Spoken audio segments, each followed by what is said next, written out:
Sabahınız xeyirli olsun. Azərbaycana və xalqımıza qarşı çoxsaylı cinayətlər törətməkdə təqsirli bilinən Ermənistan vətəndaşı Ruben Vardanyan bugün də məhkəmə qarşısındadır. Bir neçə dəqiqədən sonra onun barəsində açılmış cinayət işi üzrə məhkəmə prosesində növbəti baxış iclası başlayacaq. Artıq bununla bağlı hazırlıq işləri aparılır. Zərərçəkmişlər və zərərçəkmişlərin hüquqi varisləri məhkəmə prosesinin keçirildiyi binaya gəliblər, inzibati binaya, Bakı məhkəmə kompleksinə.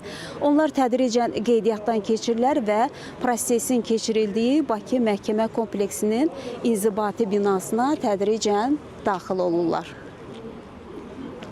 Qeyd edək ki, Ruben Vardanyan Azərbaycana və xalqımıza qarşı çoxsaylı cinayətlər törətməkdə təqsirli bilinir və ona qarşı Azərbaycan Respublikası Cinayət Məcəlləsinin çoxsaylı maddələri ilə ittihamlar irəli sürülür. İlkin məlumatlar ondan ibarətdir ki, bugünkü iclasda zərərçəkmişlər və zərərçəkmişlərin hüquqi varisləri ifadə verəcəklər. Qeyd edək ki, onlar hər dəfə məhkəmə prosesində ifadə verdikdən sonra məhkəmədən ədalət tələb edirlər. Ruben Vardanyan isə demək olar ki, hər prosesdə bir neçə vəsadətlə çıxış edir. Onun vəsadətlərinin böyük bir hissəsi təbii ki, qanun çərçivəsində olan, hüquq çərçivəsində olan vəsadətlərinin böyük bir hissəsi qəbul olunur.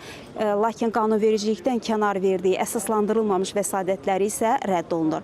Ruben Vardanyan özü də bir neçə dəqiqə bundan əvvəl prosesin keçirildiyi Bakı məhkəmə kompleksinin binasına gətirildi. Onun vəkili də buradadır. Onun hüquqlarını özünün seçdiyi vəkili həm istintaq dövründə, həm də məhkəmə prosesində özünün seçdiyi vəkili müdafiə edir. Eyni zamanda o vəsadətlərini də rus dilində təqdim edir. Bunun üçün də məhkəmə prosesində ona rus dilində tərcüməçi ayrılıb.